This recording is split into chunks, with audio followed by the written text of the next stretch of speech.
Chapter 31 Cintra 24. Chapter Size, 2000 words. Third person Pav. Cintra, Northern Kingdoms. Madara received a purse of coins with Mausasak giving an introduction about his reward. 200 coins for the bandits on the road, 200 coins for the Necker nest, and 300 coins for the ghoul due to it being an atrocious beast. I still wonder how you managed to defeat one. After all, they are quite difficult to handle and usually witchers deal with this type of monster. He said, becoming a bit dazed as he examined the head that Madara brought, since that monster is very dangerous. Madara nodded with his 700 coins, bringing him closer to his coin count goal to reach the 4,000 mark.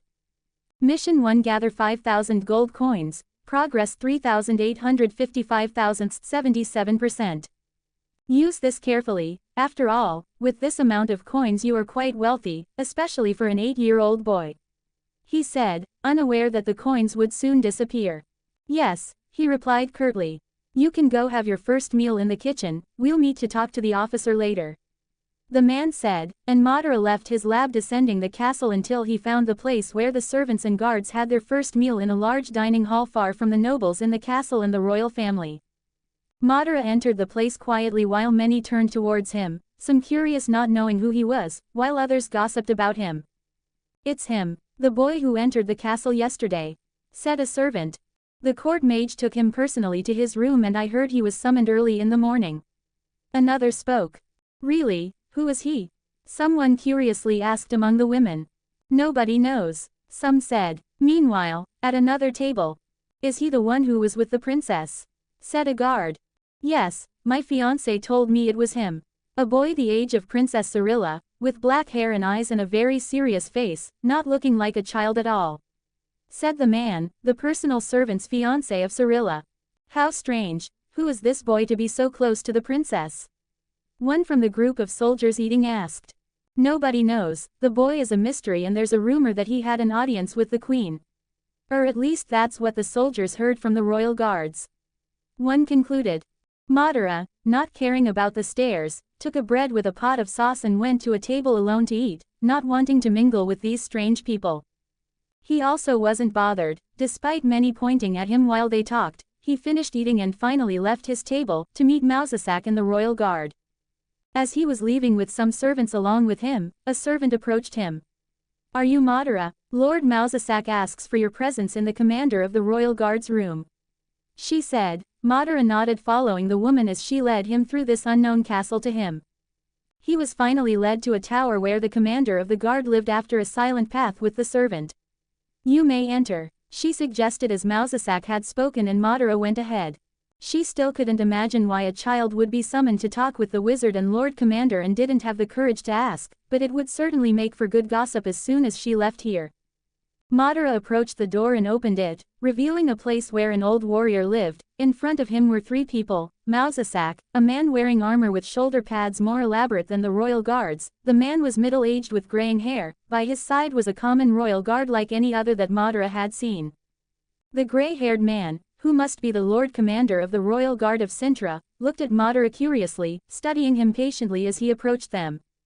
Madara, come here, we're discussing matters of interest to you. Mausasak spoke asking Madara to come closer. Is this the boy with special abilities that you mentioned? He looks common. You said he can fight like a witcher. The more gray-haired man spoke, although he was not older than the mage, since mages generally freeze their appearance and live much longer than ordinary people. Yes, this is Madara Uchiha, the exceptional boy I've talked about. Madara, let me introduce you to Cerberus Current. The Current family is a famous one that has produced many knights of Cintra, many of them becoming Lord Commanders of the Royal Guard for hundreds of years. Besides being the best blade we have in Cintra, he is an excellent leader, even accompanying Queen Calanth on the battlefield. He introduced. I'm just fulfilling my family's role and doing what I was born to do, he said with a modest tone.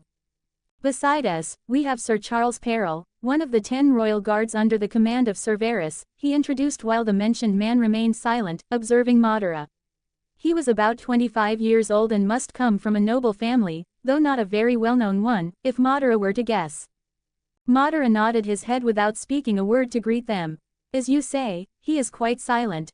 Like a witcher, Sir Varus spoke with a small smile, seeing that this child did not seem like one, as Princess Cirilla is always lively and energetic, while Madara appeared controlled and reserved. Anyway, let's get to the main subject. Mausasak spoke and turned his attention to Madara. We have been dealing with the disappearance of children since the incident in the southern part of the city, he said. Is this boy the one who destroyed 2 entire gangs? Sir Charles spoke with a severe tone. Is he not a threat? Should we trust him? The man spoke. Certainly, Madara has done things quite impossible for a child, but I trust the boy. He has done some work for the crown that I place my faith in him, Mausasak spoke calmly, not minding the cautious and hostile tone of the guard. But, the guard was about to speak again, but his commander interrupted him. I am as surprised as you are, Sir Charles, and I understand your caution, but if Mausasak trusts the boy, there is no reason to act like this. Moreover, our queen has allowed him to stay here, Sir Varus spoke with a commanding tone while explaining his thoughts.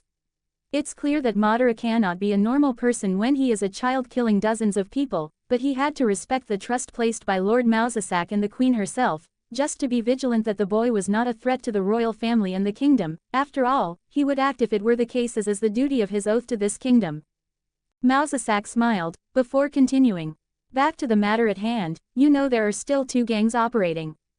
We are trying to gather some information and have detained several gangsters and outlaws from the areas, but we are certainly having difficulty.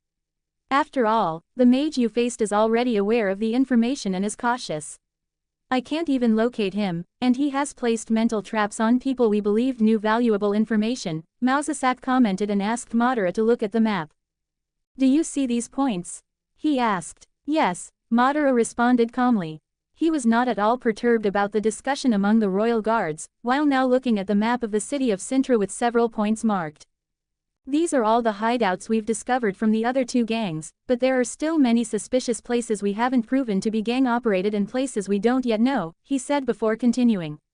They seem cautious. After all, there have been no more child disappearances, so you managed to give the mage a good scare, but we haven't caught him yet, he concluded. So you want to conduct an operation to investigate these places, Madara spoke calmly. Yes, our royal guards believe that a direct attack would be the best choice, but given your last performance, I believe it would be much easier for us to act in small groups until we uncover the entire gang network. After all, the northern gang has many powerful nobles, and we cannot simply act against them without proof in a court.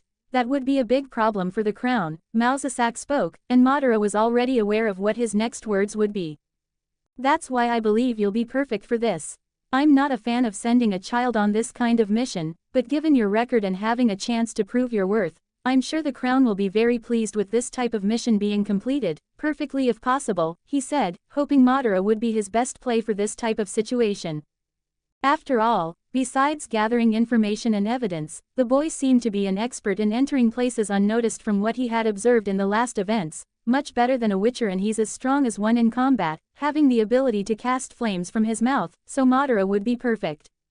I can do this, just give me all the information gathered, I can handle them, Madara spoke calmly. After all, what would this be for him?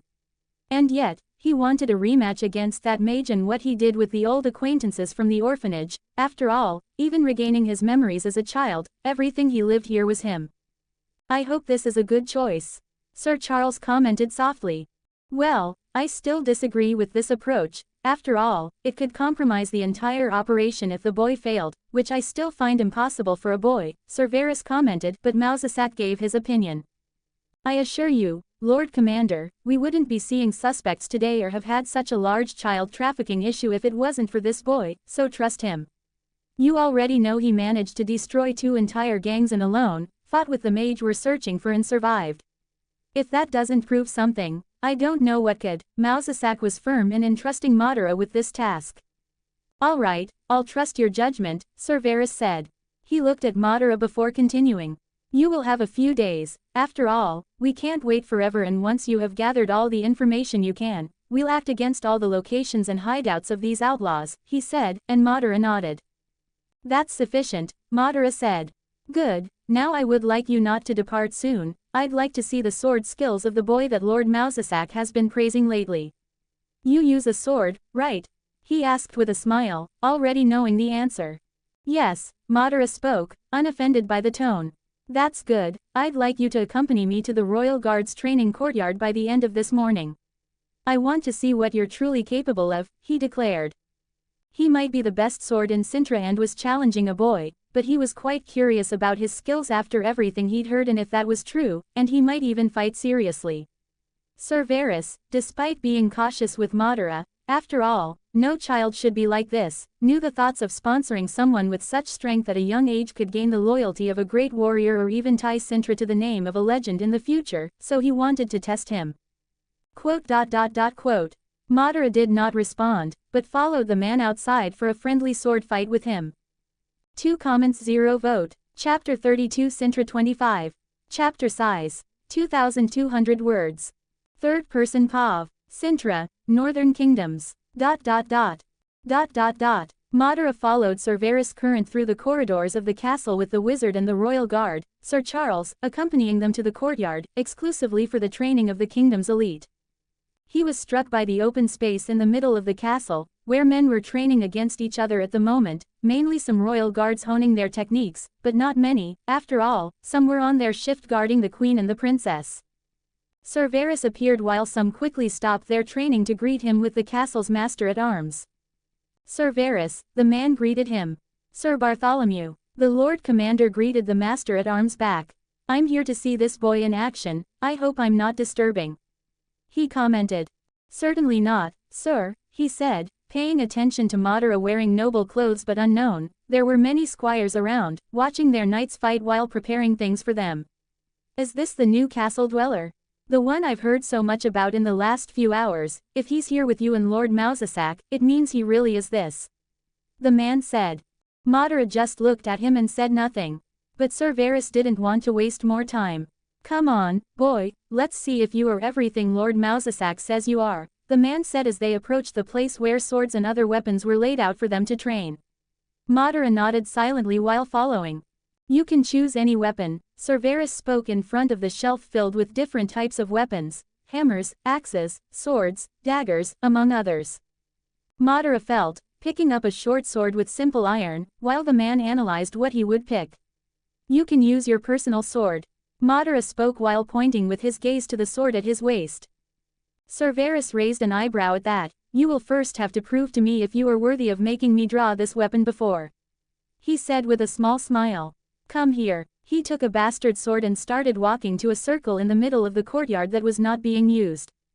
Madara followed him, standing in front of him. All the royal guards who were training got a bit curious about it, stopping fighting and seeing what their Lord Commander was doing. Some not yet knowing who the child was, and this raised a doubt why the Lord Commander was apparently having a sparring with the boy.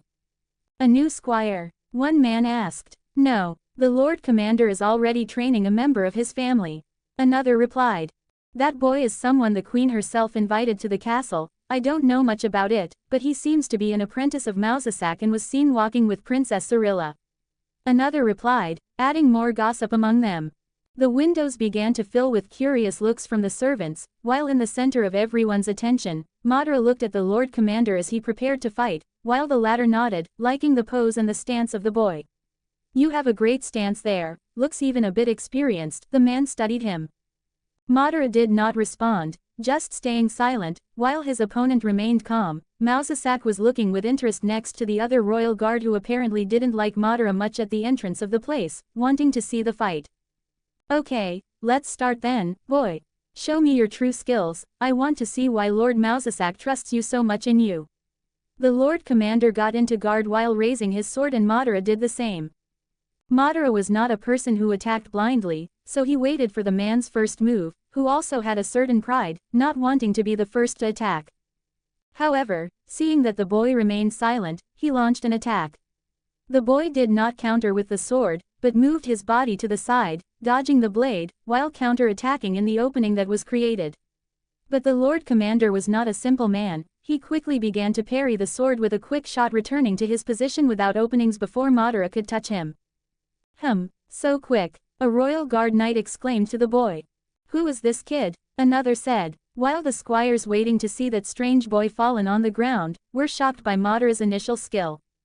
After that first move, both began to parry each other's sword. As the man and the boy moved their feet in that circle with a dance of metals, Cerberus, initially surprised by the boy's precision, began to crack a small smile while parrying the attacks, loving doing this, as he saw he could let loose a bit against the child and began to move his sword with more force. "This kid is incredible," Cerberus murmured, looking at Madara, who moved his short sword at high speed against a man as experienced as him. Even letting loose a bit, the boy was keeping up with his skills. Even the other people around the courtyard were surprised by this, because the battle began to intensify, swords cutting sideways, from above, thrusting, while one blade clashed against another, generating a peculiar sound, showing that this child was not just anyone. There was no side winning in this combat, neither of them gave in, as the blades danced among themselves. "You are good, boy, as good as any royal guard. I never imagined seeing such skill in a child," the man had to compliment, while parrying Madara's attacks, trying to counterattack, as Madara defended and even used his body to dodge. Madara had not activated his Sharingan, and this limited him quite a bit, feeling a bit of pressure seeing that, although he was still faster than the older man, he lost in strength at the moment. But this did not guarantee victory on the other side as they parried sword against sword. Princess Cirilla appeared at this moment, with a guard following her as she was practically running to the training field. "Go, Madara," she yelled, drawing the attention of some people. "You can beat him, kick him." She cheered, excited for Madara, and looking with shining eyes as she saw him fighting. "Princess, this is not appropriate," the royal guard beside her spoke sternly, who was an older man. It was not appropriate for the princess to cheer for an unknown in favor of victory over the own Lord Commander of the Royal Guard of Cintra. "Who cares? Look at him, he's fighting a Varus in a deadly battle." She jumped and exclaimed, excited. The man just sighed, but was also impressed with the child fighting against his Lord Commander at that moment. As expected of the boy, impressive. No wonder he has accomplished so much in so little time. Mousesack commented next to Sir Charles. In one of the windows, Queen Calanth appeared, looking out onto the training field as Madara was in a fight, drawing everyone's attention around. "Haha, look at this boy," Iced Tersiche spoke next to her, satisfied as he saw the boy fighting and holding his own against the kingdom's greatest soldier.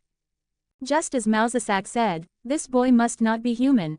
Calanth couldn't help but comment, since no child could fight with such intensity against an experienced and powerful warrior. "Look at this battle, Calanth. Have you ever imagined a child fighting like this? It's incredible, but he certainly isn't a monster. After all, he uses blades and refined sword skills. I just wonder where he learned to fight like this. I'd love to exchange blows with my axe later with the child," the man said. "That's very much like you," she teased as she returned her gaze to the fight, with a small smile. "If he is all that, I hope Mousesack is right, then Siri will be well protected," she commented. At least with that, her granddaughter would be safe. The fight continued as the crowd grew, and Mandarum continued to amaze everyone with his incredible fencing ability. The swords clashed and created a music on that field, that until the Lord Commander stepped back a bit, with a satisfied small smile. "You've proved to be much more than I imagined, boy. I never imagined having a fight like this, against a child," he said. Although not defining a winner, he still had a slight advantage but did not try to finish the fight because that was not the intention. He just wanted to see if the boy really had the capacity as they said. Mandarum also had not activated his Sharingan, so he didn't care much about appearing as a loser to the people around, and it's not as if it was shameful to lose to an adult when you are a child. Madara, seeing the older man sheathing his sword, did the same, lowering his. "You really passed the test, boy. I hope Cintra benefits from your sword. After all, I can't see what kind of man you will become, being just a child and having such skill." "You were amazing, Madara."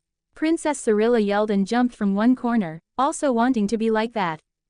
Madara went to the weapon rack and stored his sword. He looked at the older man. "I hope to have a more interesting fight with you another time. I'll use my real sword next. Now I will leave you with Mousesack," he said as he also stored the weapon he used.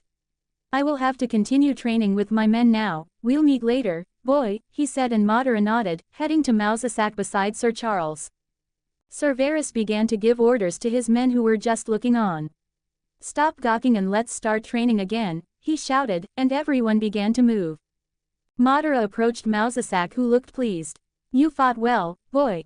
Although I doubt you would lose if you used all your power, still our Lord Commander seems satisfied and you impressed him, he said, knowing that Madara had special eyes and that he did not activate them in the fight.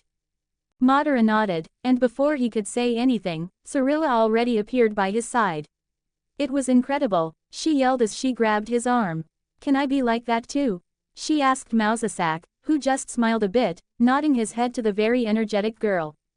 Maybe, he commented, but for now, you should first return to your studies, he said, making the girl look with a strange and discouraged face. But it's so boring, she commented. Then it's settled, he joked. Come, Madara, let's start studying, since I know you need to learn our language, he said, asking for Madara, and the princess, seeing that, was surprised.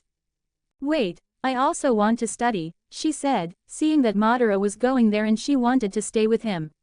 After all, Madara was not like the children she usually had to be around, who were generally spoiled and arrogant.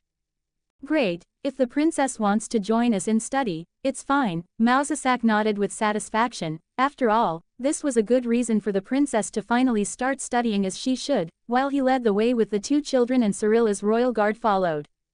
Is this appropriate, Lord Mausasak?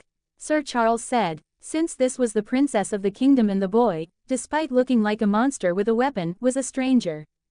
Yes, it's all right and the queen is already aware of this, Mausasak spoke calmly, continuing to walk towards the castle. This is a good way to finally make her study, Eisttersich commented from the window, looking at the children leaving with the mage.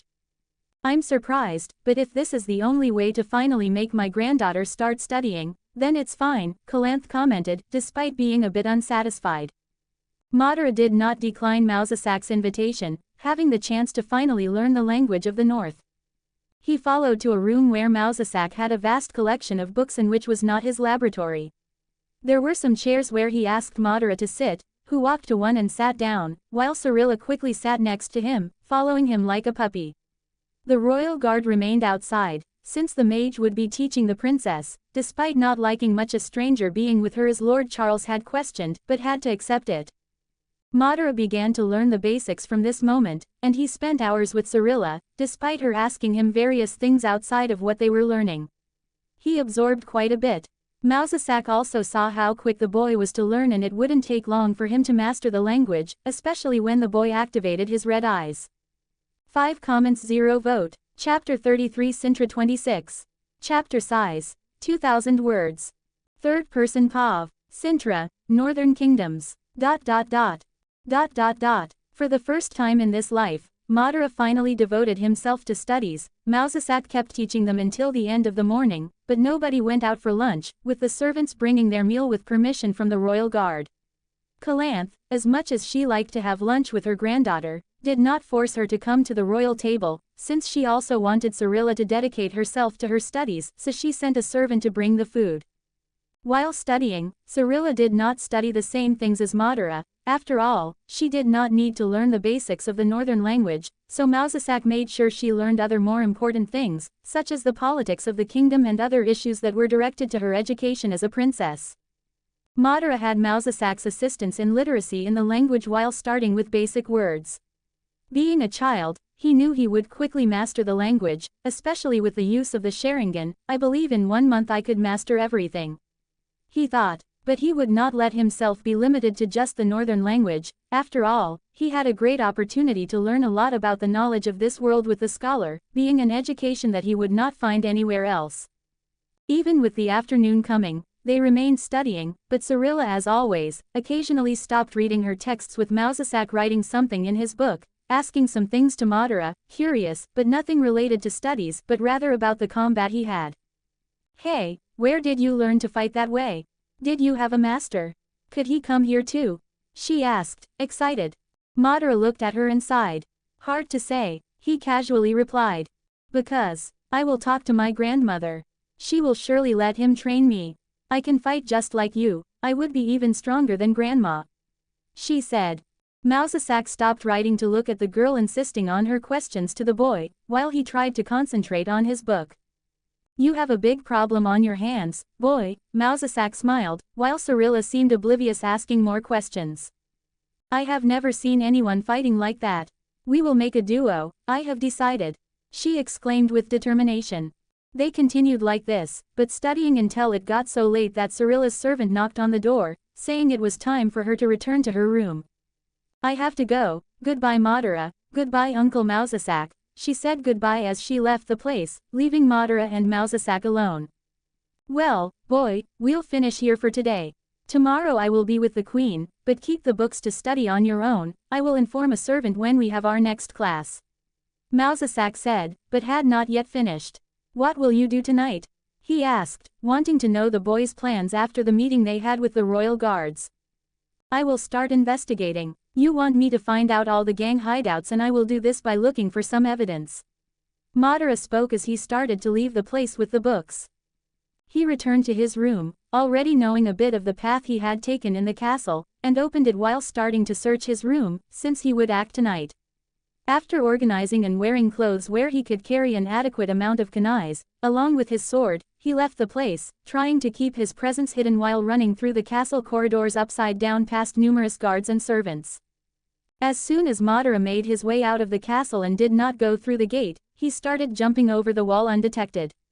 Meanwhile, in the city, the night had already covered the whole place. His goal was very clear tonight: to investigate the gang on the west side. While passing through the north, he would leave the northern gang for later. He started jumping across the city until he entered the area with the gang he did not know well, but they seemed to operate like Greg's old gang, a bunch of fools who thought they ruled this part of the city by bribing some guards, although that was not the case these days, due to the investigation of the missing children conducted by the Crown. Madara began searching for gang members by going into the alleys while encountering some avoiding the city patrols. He did not act against them, seeing them only bribing one here and there while gathering in groups asking for information. There were some posters of Madara in their hands, those that had been removed some time ago, since Madara had already spoken with the Crown's mage and the gangs seemed cautious of that child monster due to eliminating 2 other gangs from the city. He just followed their movements as the night went on. He saw them entering their hidden bases. So let's mark these places. Madara thought to himself as he began to mark on a map he got from Mausasak, crossing off all the reference points in the city. He investigated at least 15 of their bases tonight, observing entry and exit movements. When he saw that their movement became less, he decided to return to the castle, a bit before the sun started to rise in the east. Returning to his room the same way he left, while running through the walls like a shadow and landing in front of his door, he went to his bed to rest a bit, that is until the door knocked and he woke up with a royal guard looking at him cautiously. The queen wants your presence in the throne room, he said, and although surprised, he nodded and put on more common clothes. As they walked, the royal guard could not help but comment as they passed servants and other guards. I was in the courtyard yesterday. If my squire could do 1/10 of what you did yesterday, I would be a proud knight. The man commented. Don't be so disappointed, I can do things that no one else can. Madara responded with some arrogance. You are full of yourself, but I can't blame you, some of my colleagues think you are a vampire. He said, though he didn't know the difference between the vampires that the Witchers know. No, I am an Uchiha. Madara responded. Uchiha, I don't know what that means, but if Lord Mausasak says you are trustworthy, I will believe it. However, if you try anything against the royal family, you will feel my blade. He spoke without looking at Madara. Despite the threat, Madara did not respond or feel intimidated. He could even understand the man's caution with an unknown boy who has superhuman abilities so close to those he swore to protect, so he did not mind. Well, here we are. The royal guard went to the entrance of the throne room with another 2 royal guards, as guards of the place, looking at Madara with curiosity. The queen had not yet started the day's audiences, so the place was empty while a guard opened the door. Madara entered finding Queen Calanth seated in the main chair with Mausasak standing by her side. The man who always accompanied her was not there this time. Queen Calanth, he spoke, moving just his head as a greeting. Despite the woman not liking that kind of etiquette, she did not say much. Glad you came, Mausasak said. You are adapting well to the castle. She spoke before continuing. Just that I think you have to be more careful. I know of your strange ability to run through walls, but I heard the news from some servants seeing a shadow moving through the walls. Now they are saying that the castle has a ghost. She spoke in a stern tone. I will try to be more careful. Madara responded. After all, he acted in haste to leave the castle. Anyway, she resumed with a voice even with a tone of pride. A message arrived from the south. Lord Hugkill wrote to me that a certain boy with red eyes had saved him and his heir from certain death against that monster you killed. And I am quite surprised by this. After all, I did not know you had saved a noble in the south. She spoke. He also informed that you are a great friend of the family and that the doors of his estate will always be open to you. You did not seem to boast about this at any moment, which made me even more confused, just like my mage. She said, imagining that anyone else would be telling the whole world about their heroic deed. I'm not one to enjoy being the center of attention, my queen, Madara replied. It happened by chance. I just found them while I was trying to hunt a monster, and saved what I could. Besides, I was well rewarded for it. He concluded. The queen heard this, raising an eyebrow but not failing to crack a small smile. Humble, maybe you were right about the boy, she murmured looking at Mausasak, who also smiled. Then turning her attention back to the boy. Anyway, the crown should thank you, since you represented us on this mission and you gained support in the name of the powerful. So, I would like you to continue like this, she said, while Madara nodded. Although he didn't like being summoned just for this, he had to understand that this was how things worked in this world. Now you may go, as I will begin my audiences with the nobles and subjects at this time, she said, and Madara nodded, returning to the entrance and leaving the room. He returned to his room while people gossiped about him and pointed as they saw him walking through the castle, since the actions of yesterday fighting against the Lord Commander had spread throughout the castle. Picking up his book that Mausasak lent him, Madara began to study the language's letters with the Sharingan. That was until his door was knocked on late in the morning. Madara sighed, and with his Sharingan, he could see who was there. What are you doing here? Madara opened the door and found a hooded child dressed as a servant. Shish, she asked him not to speak while entering his room uninvited. Your room is so small, she murmured looking around, until she saw his weapons. Are these your weapons? They look so cool, she exclaimed, approaching a set of kunais, but Madara stopped her. You should not touch these, it's dangerous for you and you didn't answer my question, he said with a tone of dissatisfaction. Pouting, she said, I escaped from sewing lessons and came here to see what you are doing. I thought you would be training, she said looking around the room. My property is not just for fighting, now I am studying, he spoke with a tone of tiredness. But that's so boring, she complained, and he shrugged. Yes, now you should go back, he replied, making the girl cross her arms. No, anyway, I'm going to stay here, she said, sitting in his chair. Madara looked at her. Get up, this is not appropriate for a princess, he spoke seriously. Call me Siri, and no, we're friends, aren't we? So I'm going to stay here, she stubbornly said. Madara sighed. I can't call you that, even if I wanted to, he spoke seriously and rationally. But the issue of you being in a stranger's room is out of the question. You must leave here before your grandmother kicks me out of the castle, Madara murmured.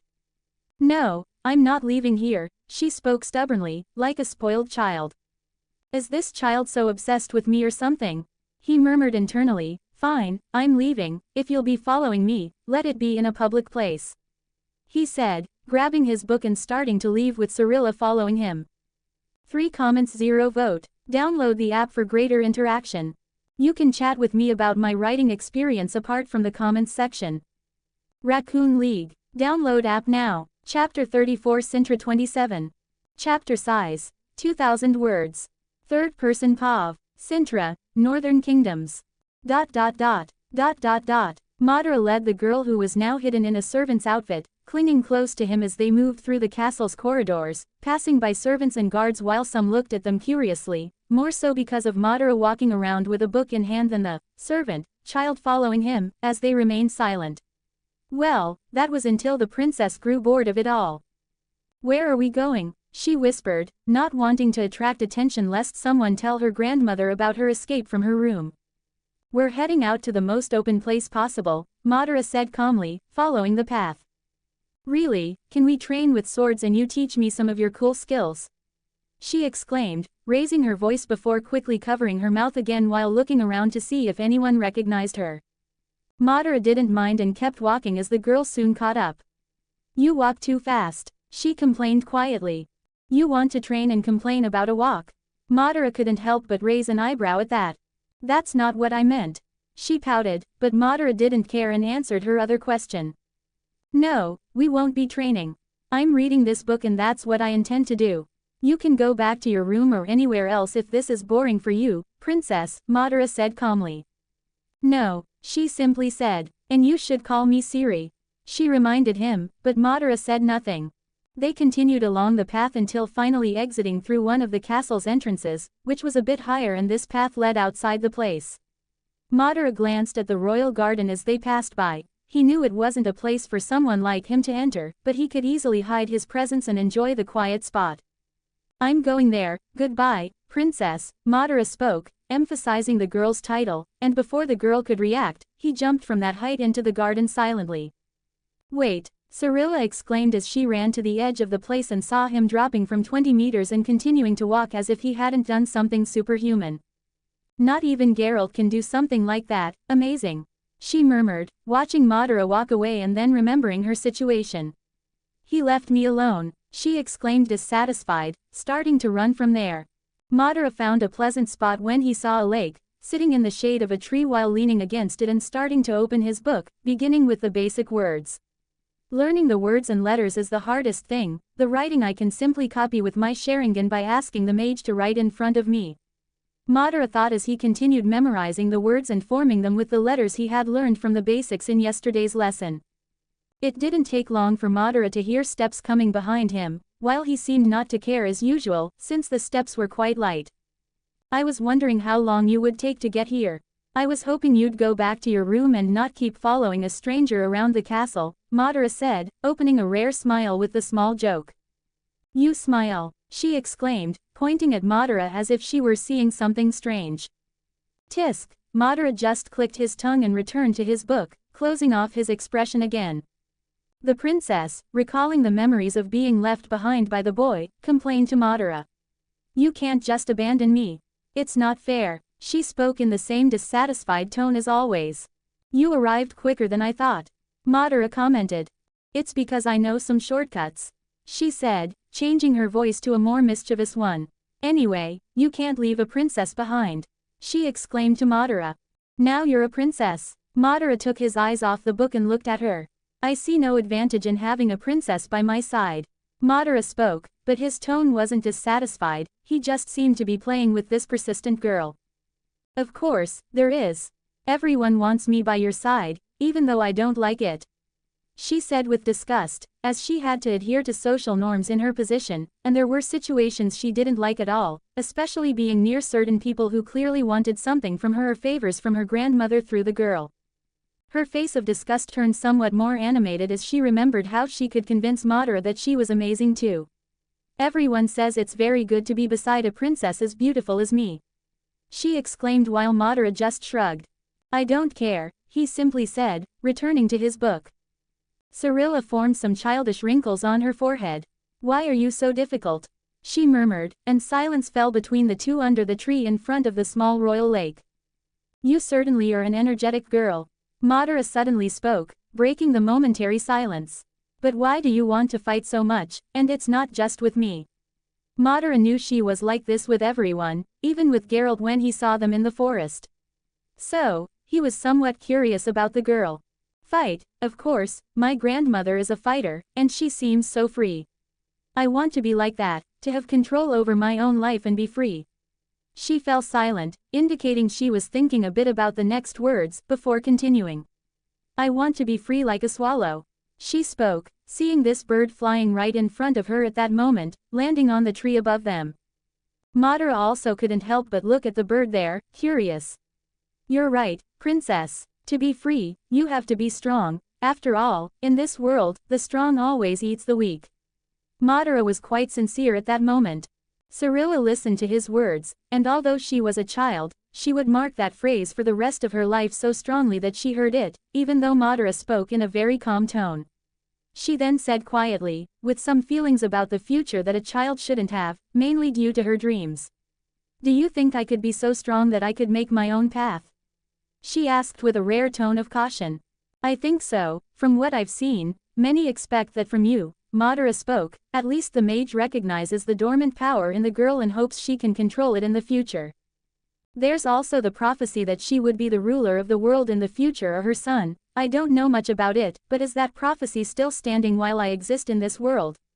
After all, what could stop me here while I'm at my prime? Madara couldn't help but think. He had the strange system that he had to chase after gold to gain more power from his being. However, he knows it's temporary because the system limited to 5,000 coins in gold. He knows this is just the beginning and probably the easiest mission while he had to gather such an amount being just a child. As soon as he finishes with this, new missions will be unlocked, maybe being hidden so that he must discover them in the future, and gold will not be his currency of exchange. What kind of trials will I have to face before reaching the peak? Killing demons, gods, destroying the continent, he thought while reflecting. Madara, Cirilla exclaimed by his side, making Madara look at her at that moment. Madara looked at her as she puffed her cheeks. I'm talking to you, but you seem to be thinking, she said. I think I thought too much.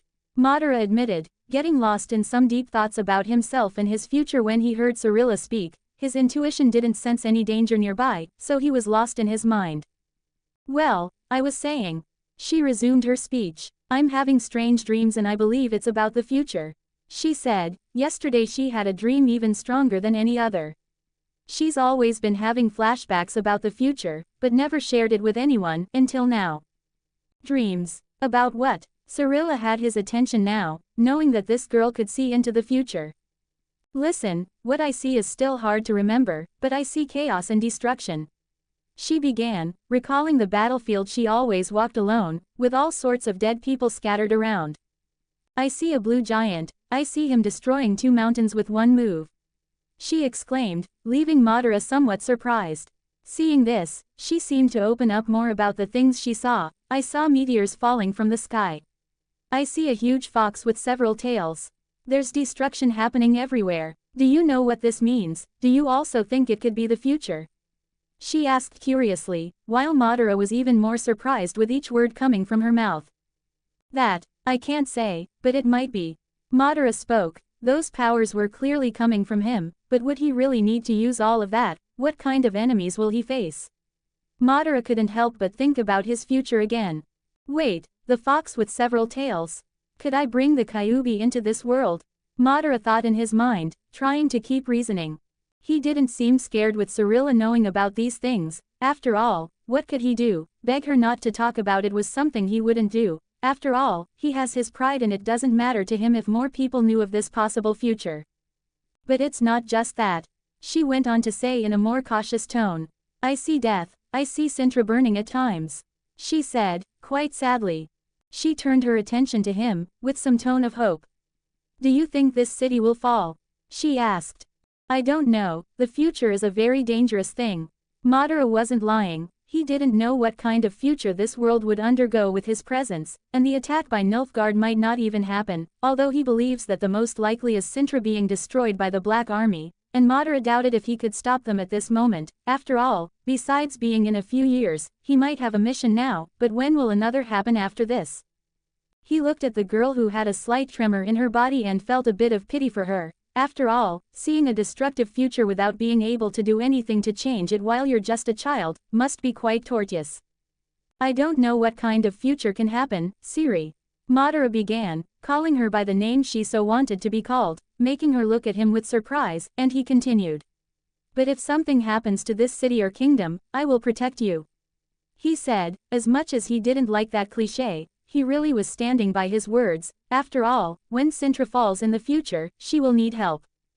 He could tell the Major Calanth, but that would be dangerous. After all, Calanth might see it as an affront against her beliefs that Cintra will never bow to anyone, much less against the Southern Kingdom. So, he could only be sure of the girl's survival if the attack really happens. Do you swear that you will protect me? She said with a small embarrassed blush. Yes, Madara spoke without much concern. After all, they were just children. Thank you, she murmured as Madara nodded, returning to his book, while the swallow took flight at that moment, moving away from the tree. A story would begin under that tree on this day, a story that would be told in the coming millennia in this world, a story of a little swallow, who would grow and have a journey alongside a dragon. Decades from now, people of this world would begin to talk of a folk tale, called, The Swallow and Her Dragon. Raccoon here. It turned out a bit cliché. Should I change that part? 6 comments 0 vote. Chapter 35 Cintra 28. Chapter size. 2,400 words. Third person POV. Cintra, Northern Kingdoms. ... Madara continued reading his book with the girl beside him, while she unexpectedly helped him with some of the more difficult words. As time passed, the afternoon was quickly coming to an end, with Madara never failing to glance at the disguised princess. You shouldn't be here, I bet your disappearance has already been noticed and people are searching for you, Madara commented. Well, maybe, but it's not like it's the first time I've done something like this. She shrugged. And you always get grounded. A new voice emerged, and Queen Calanth herself approached, flanked by Iced and Mousesack, who looked on with amused smiles similar to Iced's. But the queen herself had a look of disapproval, more for Cirilla than for Madara. Grandma, Cirilla immediately exclaimed, looking as though she had been caught in her childish mischief. Yes, your grandma, Cirilla, Calanth said in a tone almost rolling her eyes at her granddaughter's obvious statement. Now let's go back, seeing you dressed like this makes me want to throw you in that lake, she said. After all, she didn't like to see her granddaughter so poorly dressed. But grandma, Cirilla was going to continue, but Calanth cut her off again. No buts, you are coming back with me, young lady. I want to have dinner with you after a little chat about you shirking your duties as the princess of this kingdom, she commented with the same tone, displeased with her mischievous granddaughter. Of course, the news of her granddaughter's disappearance had arrived, forcing her to interrupt her audiences with the nobles to place guards around the castle. It was only after a while, with no success in the search, that she had to resort to Mousesack. He used a spell to search not for Cirilla, but for Madara, as it was indeed possible she was with him at that moment. And he was not mistaken. While identifying him in the royal garden, there was another child beside him, thus going to the location with the queen herself, leaving her guards aside. After all, they might disapprove of Madara being with the princess while he was just a new resident of the castle. Of course, Calanth did not like the fact that Madara was here, but she kept it to herself, already knowing there were no limits for the boy as long as he was not a threat. And today, in particular, she was in a good mood since the news of him saving a noble in the south reached the court. Hearing this, Cirilla, pouting, had to stand up. Then I shall begin to take my leave, she said, looking at Madara and bidding him farewell. Goodbye, Madara, we'll meet again tomorrow, she spoke as if she was certain that would happen, leaving Calanth with a frown on her forehead, annoyed by her granddaughter's rebelliousness and audacity. Madara closed the book and looked at Mousesack, who was still waiting, but it was Iced Tersich who spoke, due to the fight the boy had with the Lord Commander the day before. Boy, we'll fight tomorrow early in the courtyard. Meet me there. I'll be sharpening my axe for an epic battle that will be written about in the books of this kingdom. He decided to propose a training session, as if a small fight in the courtyard could become something incredible and historic. Madara merely nodded, not much concerned with this man's exaggeration, and turned his attention back to Mousesack, knowing that the mage wanted to talk to him about something. Well, I'd like to talk to you about your investigation yesterday, since I had to be in the audience chamber all day. Follow me, he said. The boy stood up. While the royal family exited the garden by the side, Mousesack used his magic to open a portal. And Madara, having heard many stories about nausea in these portals, still saw the mage crossing and ended up going through as well. After entering the energy space that warped space, upon passing through, he found himself in Mousesack's laboratory in the upper floors, finding it quite useful, until a strong nausea hit him. Feeling the space distortion, he knelt down almost vomiting, fighting to not let it out there. Mousesack, who was a bit ahead, looked back at Madara with an apologetic look. I know, it's tough. The first few times are horrible for everyone, Mousesack commented, looking at the boy having some difficulty while kneeling on the floor. Remind me to never do this again, Madara spoke. He never wanted to enter a portal again after this. He felt like Geralt commented in the games, it was indeed a dreadful experience, and he preferred wall jumping over doing this again. I'll remember that, the man spoke, but he didn't blame Madara. Well, Madara held back his vomit and got back to his feet, recovering a bit. You want to know what I discovered yesterday? Madara resumed speaking. Yes, if possible, he said, and Madara didn't respond with words but instead took a map out of his pocket, marked with all the hideouts he had found. Mousesack unfolded the sheet and saw with satisfaction. This is good, there are some here that were already on our radar, but there are 5 we didn't know existed. This is great, he said. How much longer do you need? Madara asked. Lord Commander Varys wants you to gather all the evidence and find all the gang locations within a week. We are pulling guards off the streets due to suspicions of gang bribes. Now we are counting on you to get everything we need, as we plan to launch an attack on all the places in the city. Do you think you can do it, Madara? Mausasak asked. Yes, it won't be difficult. I'll also get the necessary proofs within this time, Madara said with a confident look, and Mausasak nodded, satisfied. Good, that's great. I'll pass your information on to our Lord Commander, and remember, we have a lesson tomorrow, so I'll be waiting for you here, possibly with the princess. With that, Madara nodded and began to leave the room, heading to the servant's kitchen. After all, he hadn't eaten all day, entering the place a moment later while many cast looks and gossiped about the boy. Madara again didn't care about that, grabbing something to eat, even if it was simple, and sat down in a spot to eat his meal alone. He returned to his room again and prepared his tools before starting to leave the castle again to resume his investigation, exiting more cautiously this time to not be seen by any servant, avoiding rumors of them seeing shadows in the castle. He quickly left the place and passed through the sentries on the walls, reaching the city's rooftops, heading towards the eastern area again.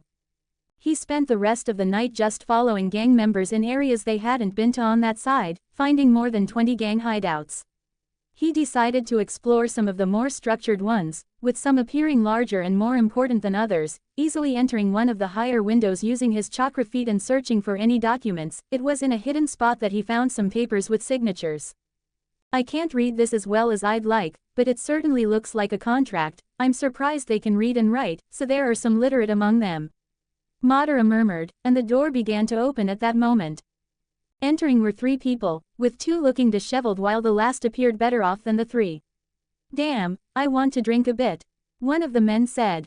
I'll join you. After all, it's been so boring these last weeks, we have to stay hidden all the time. Complained the second.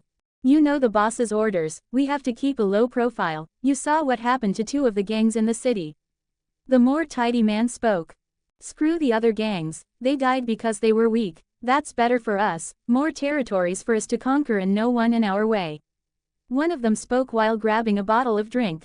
They didn't notice anything wrong. After all, Madara had placed the hiding spot as he found it and was on the ceiling listening to the men with the papers in his hand. You know it's not that simple, everyone talks about a monster boy with red eyes. The other said. Yes, that he has wings and spits fire, banal stories. The tidier man spoke. He went to the hidden spot on the wall and started to open it, taking out the box that Madara had seen. Where are the militia documents? He questioned, frowning. Did I leave them somewhere else? How strange. He spoke, trying to search for the papers, but there was nothing there. A sound came from the ceiling, and one of the men looked up while drinking his alcoholic beverage. These damn bats, getting all worked up at night, we should change this dump. He complained, while not seeing anything but hearing the sound of bats in the attic, no sign of Madara there. Madara heard the sound of the animals and quickly disappeared silently, exiting through the window and returning to the rooftops. Madara had finished and returned to the castle with the papers. Entering the castle as he reached his bed and lay down, sleeping at least a few hours before sunrise, until someone called for him again, knocking on the door. Yes. Madara opened the door and looked at the man, a castle guard who sized him up for a moment before responding. Lord Iced requests your presence in the training yard. He asked me to call you, he said, not seeming very respectful, with some disdain for the child in front of him. Yes. Madara nodded and closed the door in front of the man, while he began to put on better clothing. He opened the door not caring about the guard, who was not pleased with his attitude, and began to walk, ignoring the guard. How do you have the attention of Lord Iced, the Queen, and the Mage? The man suddenly asked as they walked. Madara didn't respond. Listen here, child, you better answer me, because I have no patience for low-born children, he spoke angrily, wanting to know why Madara had so much attention from such powerful people when he was just a child. He had heard about Madara fighting Lord Varys in a quite impressive fight and didn't believe that a child around 7 years old could do that. He had a certain disdain for servants and didn't accept the treatment Madara received. He tried to grab Madara by the clothes, but the boy quickly caught his arm, twisting it with a strength no child should have, causing the man to be surprised as he knelt down with Madara twisting his arm in pain. "Ah, that hurts," he complained and looked at Madara with a certain fear as everyone passing in the corridor at that moment was surprised by this. "Bother me again or try to touch me, and a twisted arm will be the simplest thing I will do to you." Madara spoke in a neutral tone, but he was a bit angry at presumptuous people. He twisted the man's arm a bit more, as he writhed in pain and then let him go, making him fall to the ground. "I'll go alone from now on, complain to whoever you want about this," Madara spoke and then, calmly, went to the location.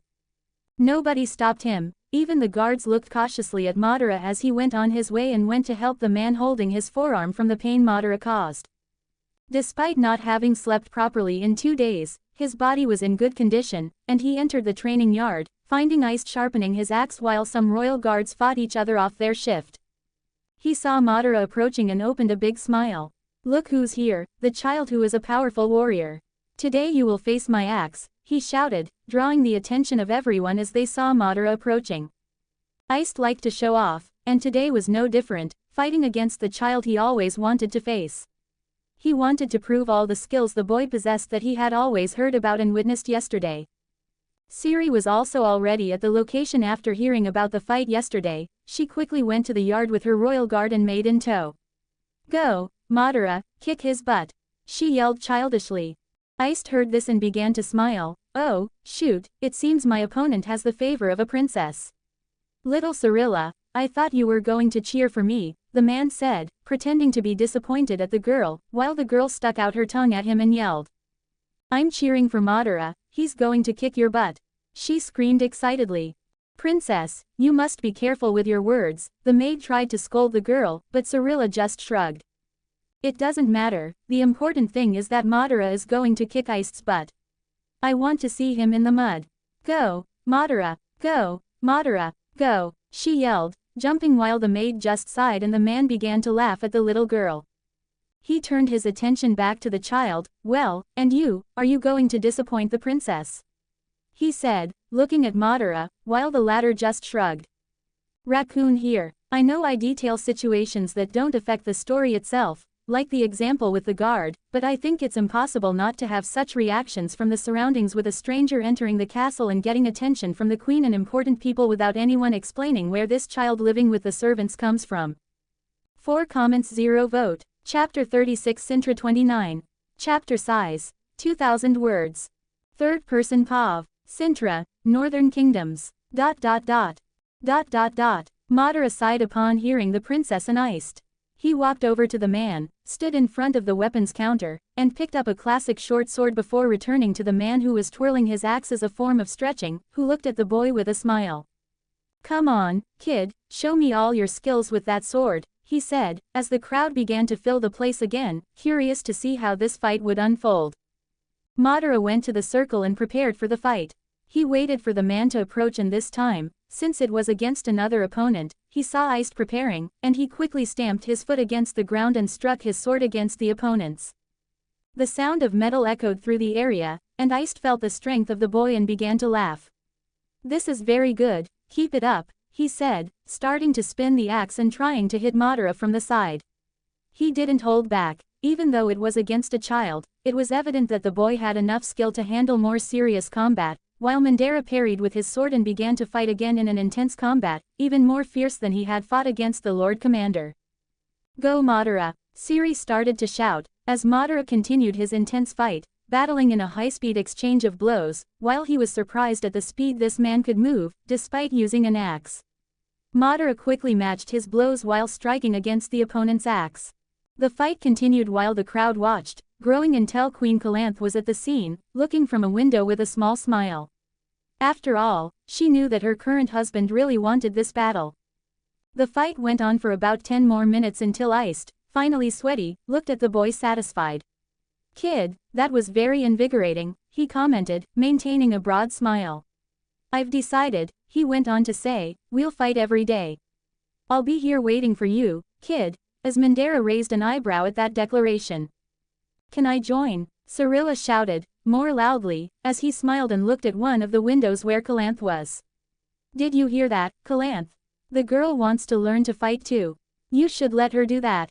Calanth heard this and her eyes flickered a bit, but she sighed. She would talk about it later, while Cirilla started insisting by looking at her from that side of the courtyard. Let me join, Grandma. I want to be like you. The girl shouted. Calanth wouldn't shout at her granddaughter as she saw her being reprimanded by her servant for conduct and lack of decorum, she would see to that later. While Cirilla insisted on this and Madara put away his weapon again, a person entered the courtyard calmly.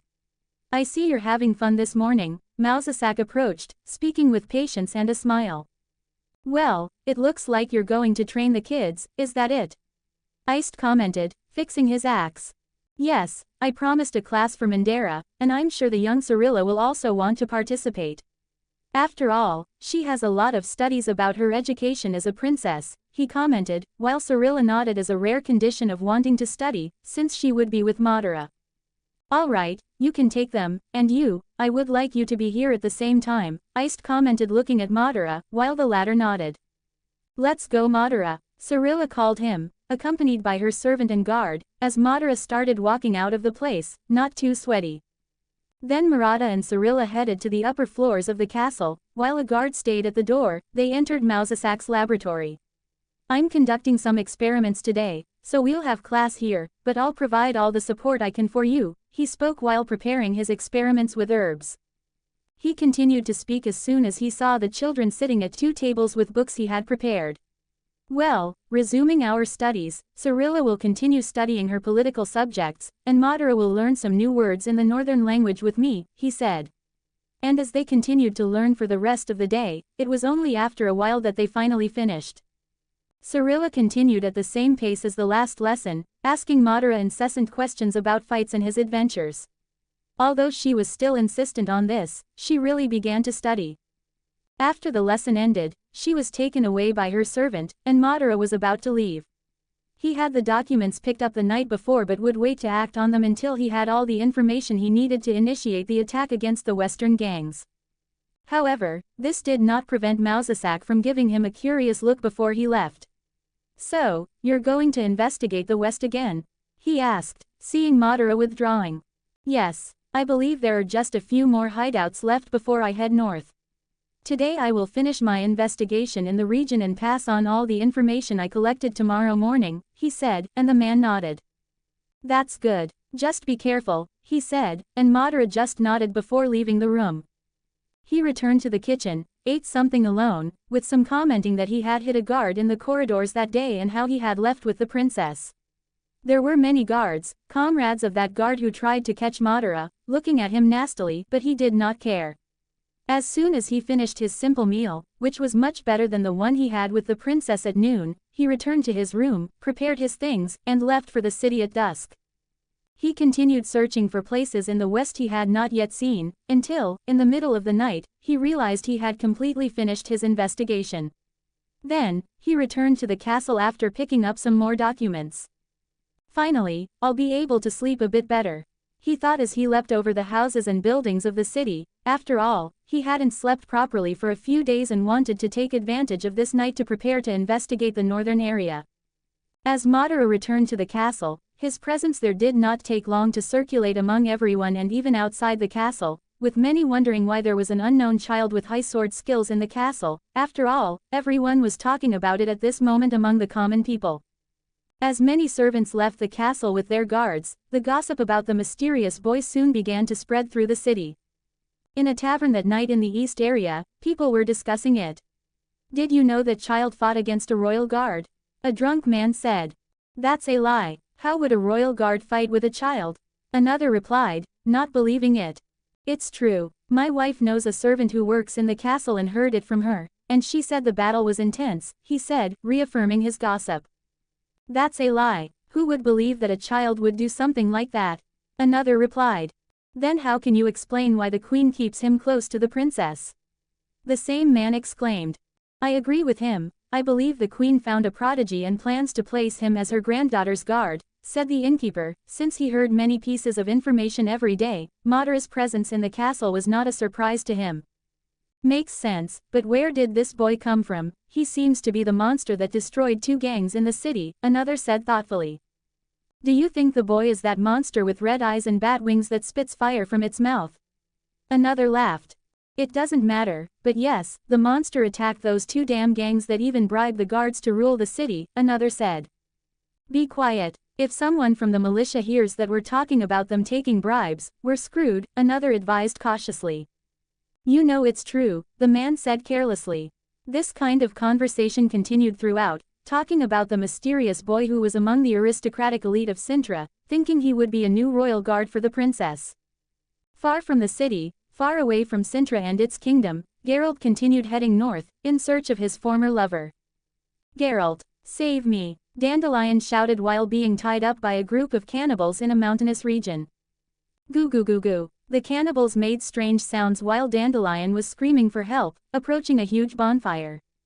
He got separated from Geralt as they circled the mountain and was captured a while later, now finding himself in this predicament, seeing that he would soon be burned and eaten by this band of savages. Geralt, help me, he pleaded. Goo goo. A cannibal got angry at him and hit him on the head with a staff, making him dizzy. No need to be so aggressive, Dandelion complained, but took another blow to the head, becoming dizzy, as he returned to normal vision when he felt the fire close to him and saw that he was about to enter the bonfire. Damn, he muttered, I'm going to die, he sang as he approached the fire. But suddenly, he felt a force throw him to the side as he flew with the cannibals who were taking him to the fire. Geralt had appeared while casting the Ard sign. The cannibals were surprised by the white-haired man emerging from the mountain forest and drawing his iron sword from his back as he prepared to fight against the group of cannibals. Geralt, you came, Dandelion exclaimed excitedly while lying on the ground. Tisk. Geralt clicked his tongue as he attacked the first cannibal charging at him with bone weapons. He cut down the first and continued on as the others began to attack him as well. He cut down the second, third, fourth, and fifth with ease, while a group of angry cannibals began to launch arrows and stones at him, which he used Ard again to throw them away and stop all projectiles, scaring them all as they began to run from there, trying to escape from Geralt, seeing that he was someone they could not fight. Why'd I always find you in unusual situations? Geralt complained, keeping his voice neutral. Haha, I ended up taking a shortcut and got lost, he said, smiling while Geralt did not respond, just cut the ropes binding him and lifted him up. That was quite invigorating, Dandelion sighed. Let's go, Geralt said, not wanting to wait for the cannibals to come back to attack them. Wait, my loot, where is it? Dandelion searched among the things the cannibals had until he found it, or at least part of it. No, my loot is broken, he immediately cried. Forget it, let's go. Geralt told him. All right, he said a bit disheartened, now I can't cheer up our journey north. But I can still whistle, he said, starting to sound a melody, as Geralt rolled his eyes, having to listen to this for the rest of the journey as they entered the forest to reach the horses and continue north. After all, Geralt's journey to find Yennefer had just begun, and he didn't know which king she was serving or where she might be. Meanwhile, elsewhere, a man looking like a beggar approached a room, which was a wizard's laboratory. There was a man and a woman, while the beggar handed a letter to the wizard in front of him. He calmly took the letter and unrolled it to read. Madara Uchiha, he said curiously, seeing the content of the letter. 2 comments 0 vote. Chapter 37 Cintra 30. Chapter size, 1800 words. Third person POV. Northern Kingdoms. In the same laboratory, located in some remote and hidden place. With an imposing and somewhat sinister aspect, there is a large underground chamber with dark stone walls, illuminated only by magical torches. Around the room, various dark wooden shelves house books of sorcery, yellowed scrolls, and magical objects. On one of the walls, there are a series of cages containing rare magical creatures used by the mage in his experiments. There were more structures with alchemical equipment, such as distillers of magical essences, glass retorts containing liquids that change color, and small flames burning without any visible fuel. There were many other things, but now the attention turned back to the man looking at the paper. While the servant dressed as a beggar stood still in front of the two people waiting for their next orders, the mage barely looked at him. You may leave us, he said calmly. As the man withdrew and quickly disappeared, the woman standing next to the mage looked intently at her master. Who is that? She asked, curious. This woman is Lydia van Bredevoort, a loyal assistant and a talented mage who serves her master with devotion. She does not care what type of task her master is undertaking, she always helps him carry out his plans and manipulations. The man continued looking at the name on the paper for a few seconds and decided to respond with a tone indicating rare confusion as he looked at her. I don't know, he finally said, having never heard of this Madara Uchiha, and certainly not remembering any noble house by the name of Uchiha. Master Vilgefortz, then why is this name in a message from Cintra? The woman asked. The man was thoughtful. He's a boy of 6 or 7 years, but he appeared out of nowhere. Only the mage, Mausasak, and Queen Calanth know more about the child and his origins. After all, our spies in the castle only saw him appearing overnight. He murmured before continuing. No one knows his origins. However, the boy stands out not only in his relationship with the court mage, who seems to be in contact every day, or even the queen who sometimes has audiences with the boy alone, which is very intriguing, he continued. However, what surprises me more in this letter is his significant contact with Princess Cirilla, and it seems that the princess is very attached to this Madara, he said, looking back at the paper. Why would the queen put a stranger with the princess, or let her have contact? He's certainly not noble, right? His assistant could not help asking. No, and I don't know the exact reason, but this boy is much more mysterious than the message says. Here it mentions just one more piece of information, also that the boy has superior skills with weapons, far beyond his age, fighting even with the Lord Commander, with years and far more experience, yet the boy still stood his ground like any other royal guard of Cintra in a fight with him. The letter also notes that he might be a witcher from a trial of herbs, something reasonable to explain how a boy has so much strength. He finished his observation. Do you believe that, Master Vilgefortz? She asked. It could be. I would be surprised at the witcher schools conducting new trials. They haven't created new witchers in decades, but it's hard at that age, unless the boy really did this madness and became something very powerful for a boy like him. He said and began burning the letter in a fireplace, while continuing to talk. It's strange, Cintra is full of mysteries lately, gang wars, a disappearance of children suspected to be by an unknown mage to me, who is trafficking them in the city. Gangs being eliminated by a monster, they say as a child. Could this Madara be the child everyone is talking about? Is he a vampire or something? The man did not fail to ask. And what should we do? The woman asked after everything her master had commented. Nothing yet, our target is Cirilla, but we will just observe for now. But I also cannot help but be interested in this boy and what he really is. I will continue investigating with my spies. He said in conclusion. I have some information that Nilfgaard is starting a movement in the south. They have always been ambitious and aimed north. Let's wait and see their intentions, he spoke after thinking for a bit. We can use this to catch Cirilla as well. After all, we want the power that lies in this girl's blood, and I will get it, he said with a dark tone. This was Vilgefortz of Ragaveen, one of the most powerful and influential mages of the time, if not the greatest of all. This man intends to increase his powers and has been after the blood of Princess Ciri, who possesses the so-called Elder Blood, a gene that emerges in the descendants of Lara Doran, and he intends to acquire this power. Elsewhere, in another laboratory, another letter arrived in the hands of another mage. He read it carefully while crumpling the letter with some force. Madara Uchiha, he commented angrily, so that's your name. He murmured angrily, after all, he remembered very well the boy who managed to corner him. Even though the battle was still in his favor, he let his guard down to the strange boy and nearly died to a child with strange powers. His spies in the castle spoke of the boy and his activities. He is working with the royal family. He murmured, knowing how Cintra had become bad for him and his agents and businesses in the city.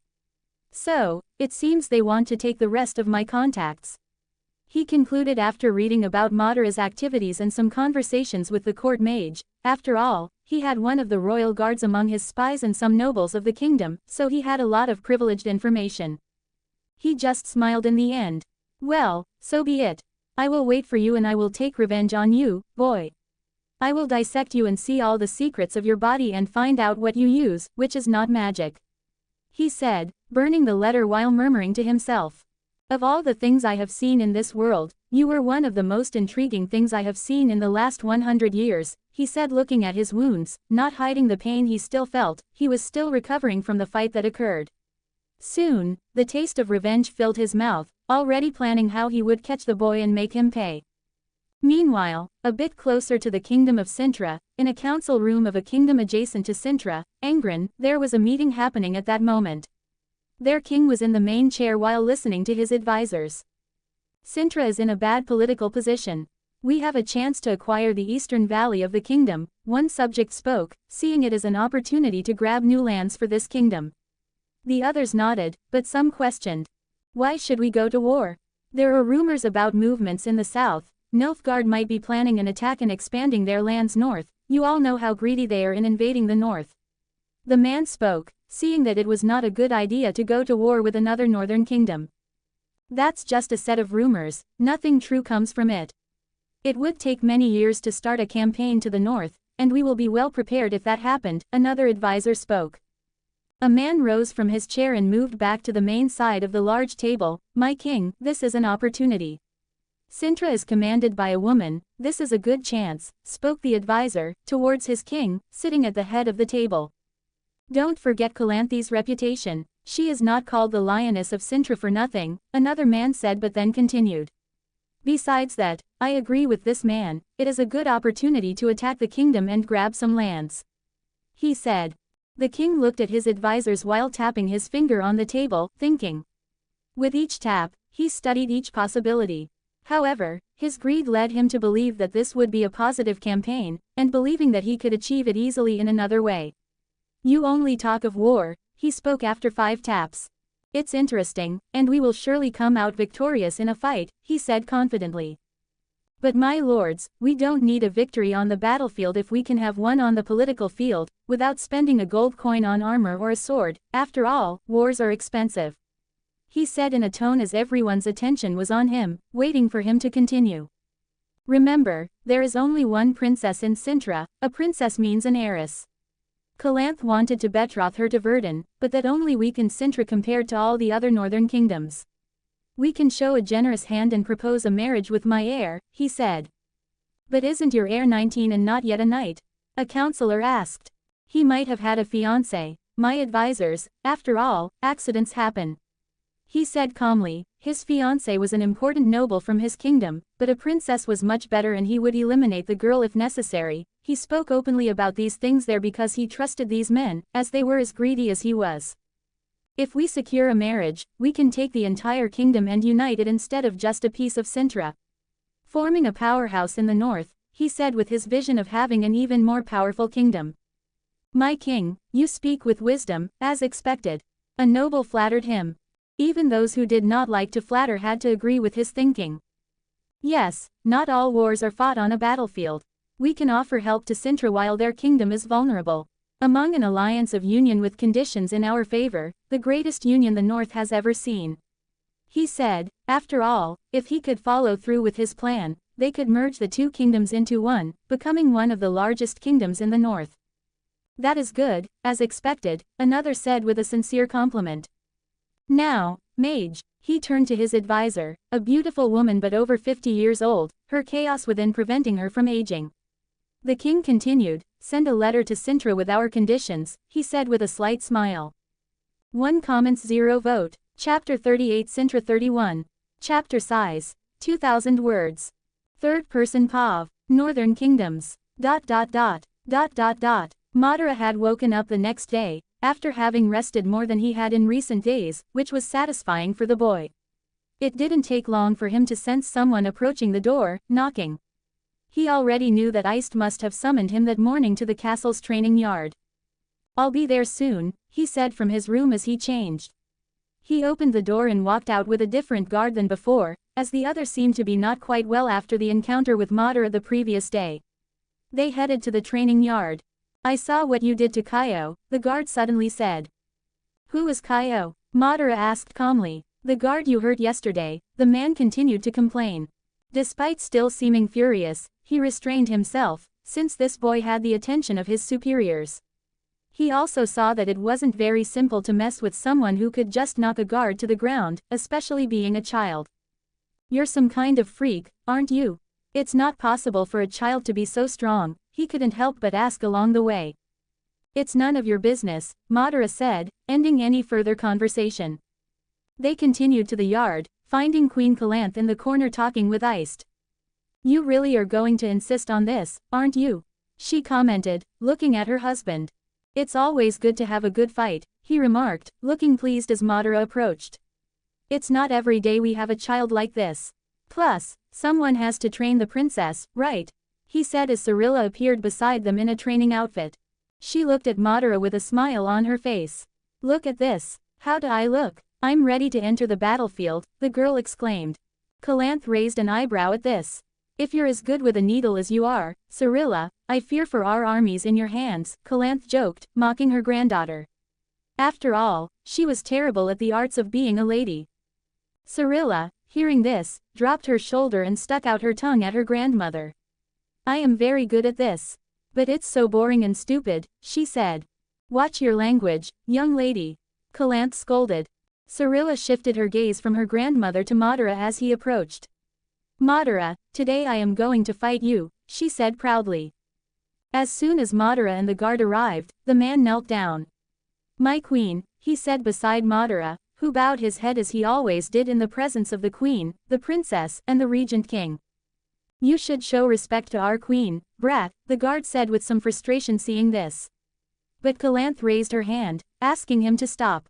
It's all right, you may go back, she said, and the man, somewhat reluctantly, nodded as he stomped back to where he came from. Calanth was about to speak to the boy, but her granddaughter seemed quite energetic, interrupting her. Look, Madara, Cirilla began to bounce.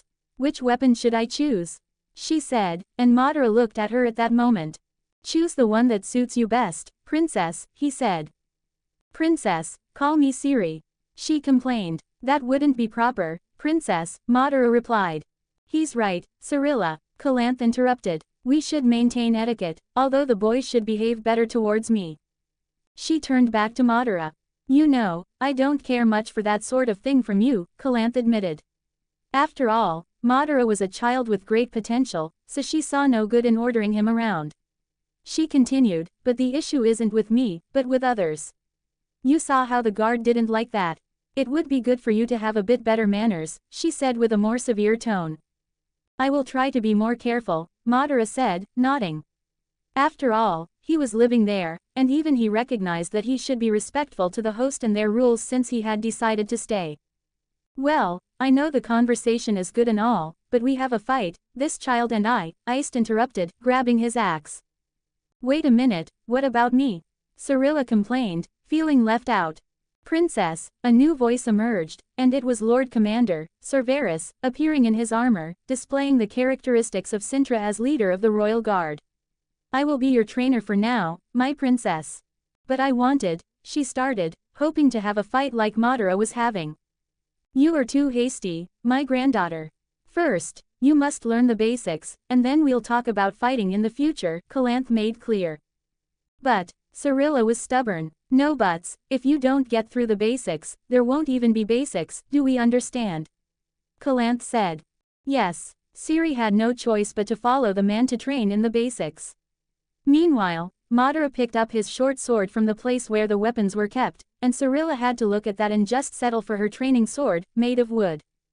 Madara trained like the day before with the man, spending half an hour to an hour fighting calmly and trying to keep the pace against each other while the place filled up once again with curious onlookers including some royal guards training, and Cirilla doing her initial training. Sometime later, Mausasak approached the queen in the courtyard and she nodded after he spoke with her. They left to go to the day's audience, since Madara had 1 day on, 1 day off of studies with Mausasak, but that didn't mean he wouldn't meet the mage later to pass on all the information he had gathered. After the training, he said goodbye and returned to his room while the princess had to go to her sewing lessons without being able to escape this time. Madara spent the rest of the day studying his book and was called by the mage for a meeting, attended only by Mausasak and the Lord Commander. Madara picked up the papers and without saying much, handed them to the mage. He passed on the information he had and all the documents while they analyzed the map he had marked in the documents. This is interesting, so now we have evidence of some corrupt people in the streets. We already knew about some guards, but now we have concrete evidence to incriminate them, Cerberus commented with some satisfaction, looking over the information, even though Madara couldn't read all of that currently. Now that we have only 4 days, can you handle the northern area? After all, this area is much more problematic due to having noble influence, since it's the richest part of the city, and closest to the castle, Mausasak asked. Yes, Madara nodded as he prepared to leave. Meanwhile, there was another person in a place in the castle after the meeting between Madara, Mausasak, and Cerberus. Taking a raven after writing a letter and sending it flying away. Madara left the castle and quickly entered the northern region after passing the castle wall and began investigating the area. It was very different from anything he had seen so far among the gangs. There was no gang here, but people with businesses and their soldiers, owners of brothels, famous taverns, bathhouses, all these people with heavily armed guards. Madara started searching for any clue in any places. He went to a famous house with bets on Gwent games but found nothing there. After an hour on the roof of the place watching people play calmly while getting excited about the game itself.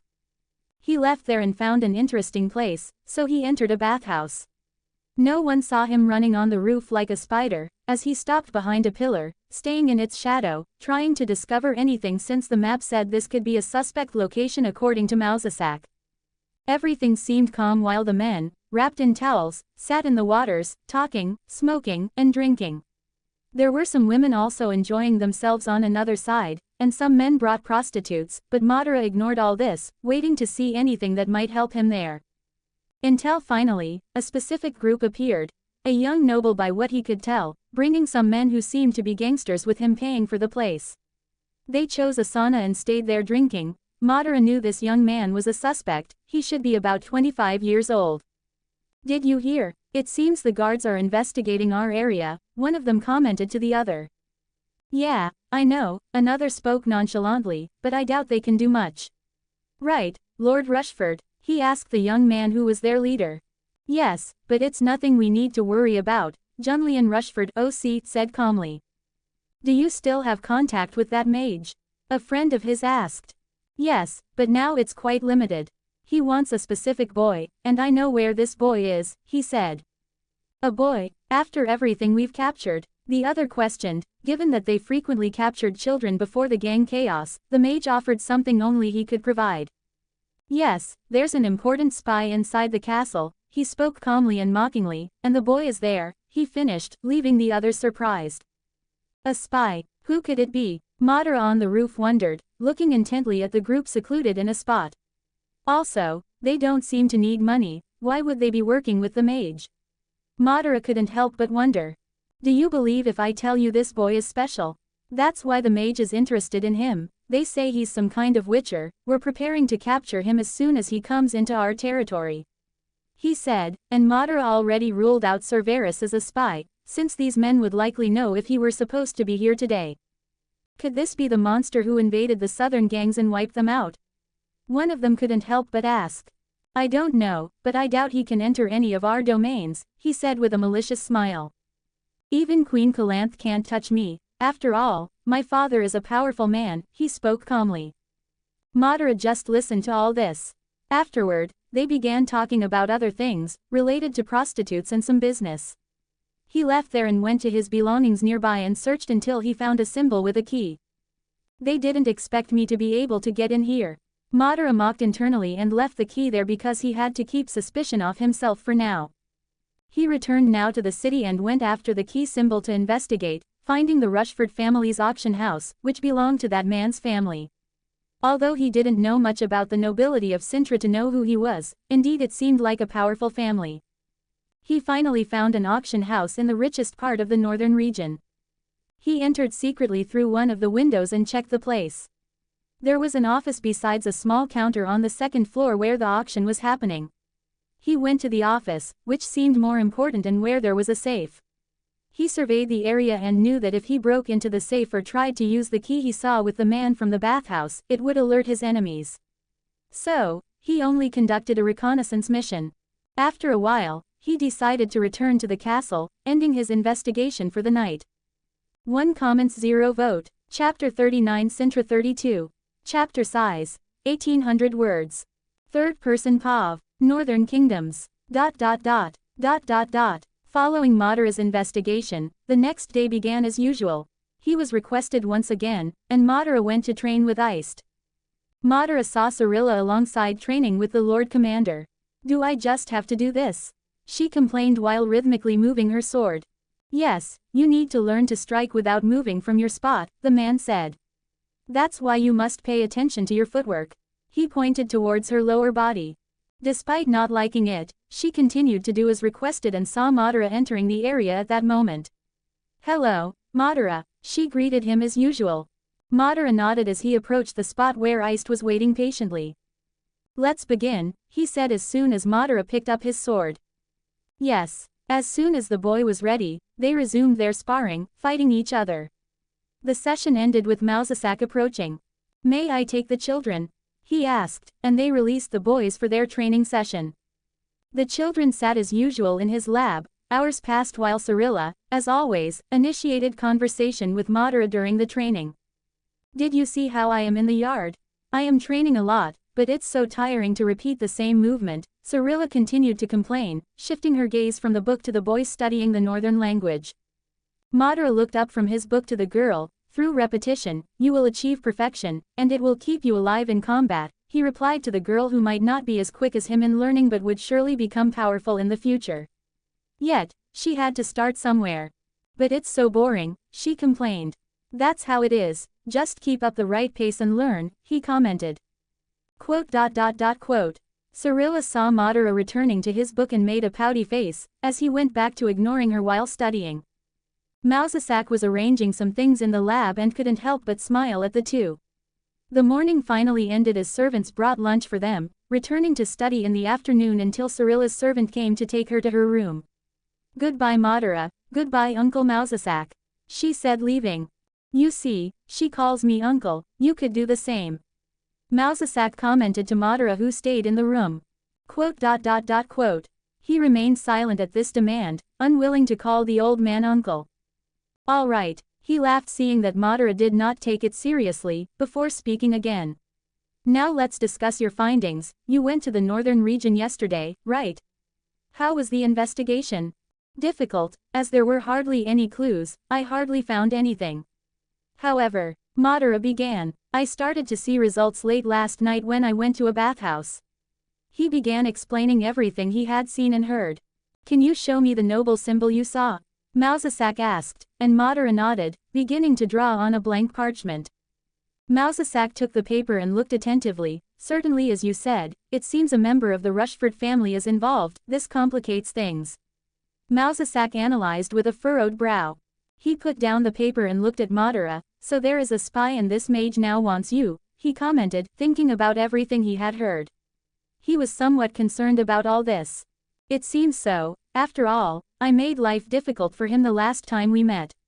Despite being cornered, I managed to find an opportunity to hurt him. It's common for someone to hold some resentment. Madara commented.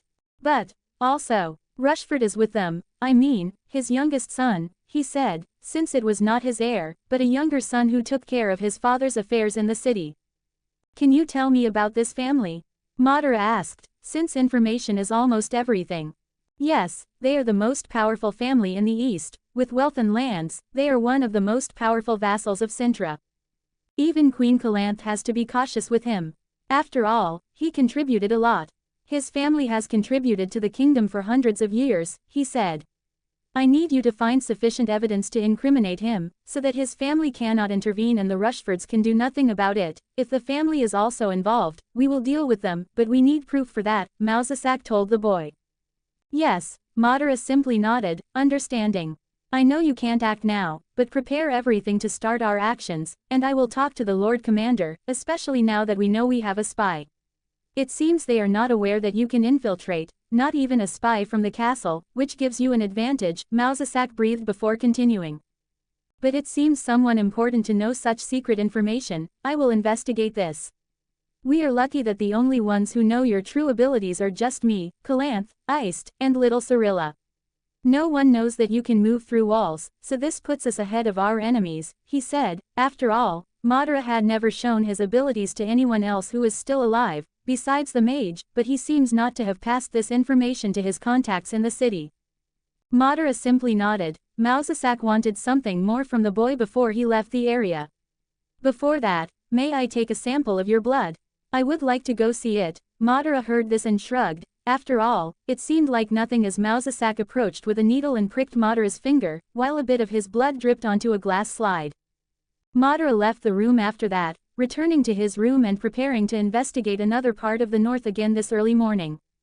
Watching the boy leave, Mausasak returned to his routine, while doing his things in the lab, reading his books until he noticed it was past midnight. Seeing that he had finally finished his tasks, he thought about going to bed, but when he saw Madara's blood on his desk, his curiosity seemed to prevail over his physiological needs. After all, the boy is a mystery. If he said he hadn't searched for the name Uchiha in his books, he would be lying, because even after looking through all the books in the castle, that unknown name appeared nowhere.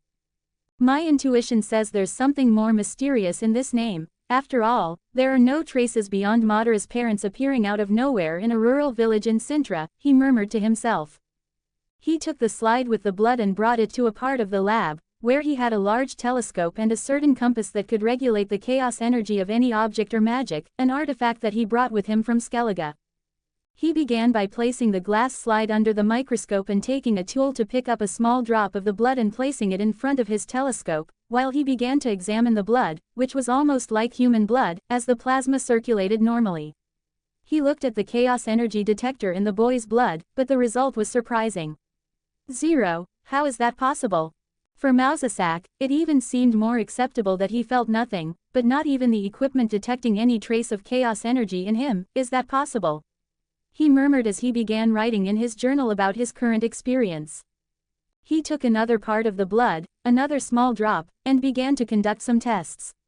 First, he used a drop of a chemical and waited to see if there was any change, but there was none. Well, at least the boy isn't some kind of monster. After all, he had used a chemical potion that should have detected any corruption in his blood. Seeing that the blood did not rot, Mausasak continued the experiment with other equipment he had, but without any result, which left him intrigued by the absence of chaos, wondering where the boy's abilities came from. After all, he could even produce fire and even a dragon had chaos to do that. He then decided to use another meter, a power meter. He started to conduct other tests, but no results in anything until the power meter. He had wasted the time he was there testing, until finally there was a result when he used a spiritual stone to detect energy. He saw it begin to glow as soon as it came close to the blood. Interesting, we finally found something that reacts to his blood, he murmured, seeing that Madara's blood indeed had power. Then his energy is spiritual, or something like that. Few have this kind of power. Mausasak murmured. He looked at the chaos detector, still showing 0 while pointing to the stone, but then decided to use the power detector. As soon as the power detector was pointed at the stone, its needle began to rise rapidly, reaching its maximum, while it kept hitting the end and returning a few small degrees.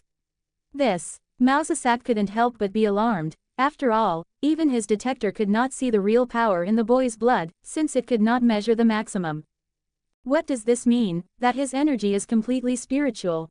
How is that possible? He murmured, having never seen anything like it before. He uses a spiritual energy that is different from chaos, which explains the boy's unique abilities.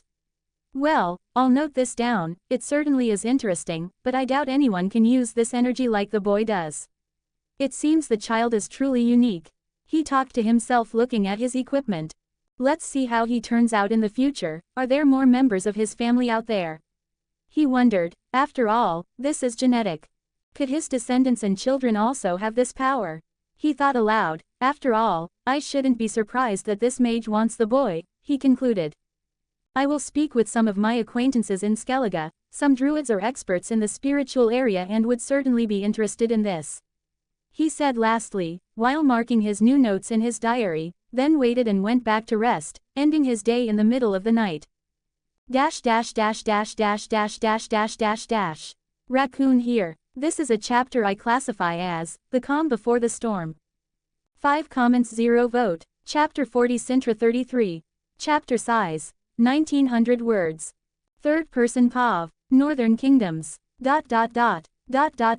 It had been a few days since Mausasak had analyzed Madara's blood, speaking with some acquaintances through his telescope equipment, but he would have to show the blood personally to substantiate his theses. Days passed quickly as he continued teaching lessons to the children every other day. Madara kept participating in the yard every day, fighting against Iced and investigating the north area. Until that moment, the boy had finished his investigation and they were finally starting the plan. Present were Mausasak himself, Lord Commander Varys, and Madara, while the latter pointed out each spot he had found on the map. The youngest son of the Rushford family is involved in the kidnapping of children, Madara said. Do you have proof? Sir Varys asked, hoping Madara had evidence that could catch that family. Yes, I have documents with these transactions. They are kidnapping children for their own personal use, mainly girls. Madara spat on the ground and continued. Moreover, they exchange children for drugs. It seems the mage offers a substance they are addicted to, and it is not sold, but exchanged for guinea pigs. Madara said. Mausasak picked up the documents from Madara and began to read. This is really more than what we need, but we still need to catch them and strike all their hideouts together, he finished.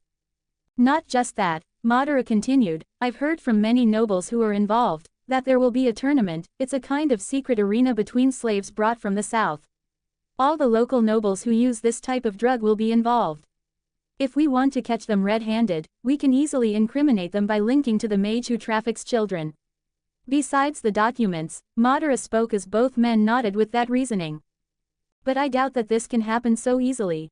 Do you think you will be able to enter the place? Mausasak asked, frowning toward the young Madara. Madara nodded with his head. Maybe not the way you imagine, but I have a plan. I may not enter as a guest or crasher, but I can certainly enter as a slave, Madara said. Do you intend to fight in the arena?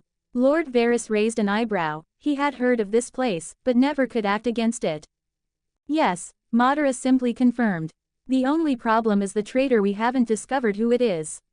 He said. It's not a bad plan, maybe that's what we need, Lord Varys said seriously. Alright, let's do it then, Mausasak confirmed. I will be with Madara in the north region. He said. Alright, I will organize the troops to the west. I have some guards off duty today, still, most will be available, and as you said there was a spy among us. No one has been informed about our operation since we talked a few days ago. I'll catch my men by surprise and even see their reactions, though I don't think this spy is among my men, he spoke and everyone nodded. With that, they began to leave the room. Madara went to his room to prepare. Lord Commander went to organize the troops and Mausasak went to see the queen in her room. So it's really happening? Calanth asked, looking at the report her mage had made and analyzed the whole strategy. That's right, my queen, Mausasak said, and Iced seemed interested next to the queen. Then let it be so, Calanth said, taking her eyes off the paper and turning them back to her mage. Let's see if this boy really has the value you place in him, she said.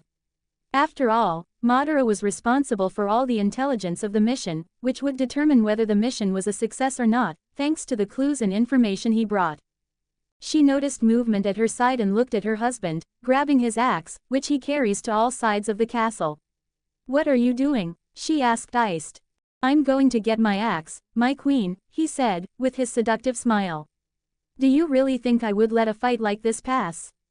He commented, preparing to join the fun tonight. Be that as it may, just don't die, Calanth complained. Mausasak bid them farewell as he went back to prepare with his exclusive squad for tonight. The operation was a secret, so it was not just an operation to capture the alleged kidnappers and dismantle the gangs, now that they knew their hideouts, but also to apprehend all the corrupt soldiers. There was a list of names to arrest during the operation. Varys began calling all his royal guards. There were 7 of them including the commander himself, while 2 were off duty. He started discussing his plan and looked at everyone, trying to spot the traitor, but despite the surprise, none showed a face with any fear. Varys trusted his life with these men. He didn't think the traitor was among them or any of his colleagues. Now, he passed the information and asked them to inform nothing beyond a mission of attacking outlaws in the city. The real plan would be informed only when the operation began. Then, a large group of soldiers began to be secretly organized, preparing to head out to the city in the middle of the night. Meanwhile, Madara was getting ready. He was going to disguise himself as a slave, an easy thing because he had seen the arena the day before and looked at all the areas of the site. After all, information and knowledge are crucial for his espionage mission and to plot his action plans. He knew it would be very difficult for him to enter the site the way he acts. At a party, people might find him while he was spying from the ceiling. Therefore, it would be much easier for him to disguise among the slaves who would be there inside. For this, he left his chest bare and was barefoot with only pants, wearing the same outfit as the slaves he saw on his last visit. He then set off, heading into the northern region, until he came across a kind of luxurious museum, with a large dome, but the secret was not inside the museum, but beneath it, where there was a type of underground arena built under the nose of Cintra, with illegal games and fights to the death to amuse a noble elite in the capital. He quickly went around the place and headed toward the sewer nearby, where he would enter through a rather small passage, but ideal for his size. Meanwhile, the troops began to leave the castle with the Lord Commander leading them to the western region, while Mausasak with Iced had a stealthy squadron waiting for Madara's signal to act. Madara went through the sewer and entered the place he wanted. As he passed by the guards near the slave cells, he managed to enter through the air vent, and entered one of these cells. No slave had noticed him there. After all, he was a ninja, a specialist in stealth attacks and espionage. Even when he landed, an old man slave looked a bit surprised. After all, he swore there was no one on his side. "Who are you, child? I don't remember you here," he asked. Madara did not respond and simply turned to sit on a bench with other men trembling beside him. He picked up some dirt from the ground and began to rub it on his face to look dirty. Poor thing, the man couldn't help but exclaim as he saw a child there. Time began to pass, while Madara just closed his eyes, meditating quietly among those people. This would be a long night. He had brought only 2 kunais stored in the waistband beneath his pants. "Look what we've found, the little ladies," a guard approached, laughing and banging on the bars of the place as he looked at each of them with a big smile on his face. "Tonight will be quite interesting," he began. As the slaves seemed to lower their eyes in fear, the man continued, "You know that today we have a large audience, bigger than usual, a big boss's party." He exclaimed, "I want you to entertain them today, no matter how much you have to scream in pain or how many limbs have to be torn off. What I want to see is blood. I don't care about your lives, but I will make you suffer like never before if you can't please the crowd.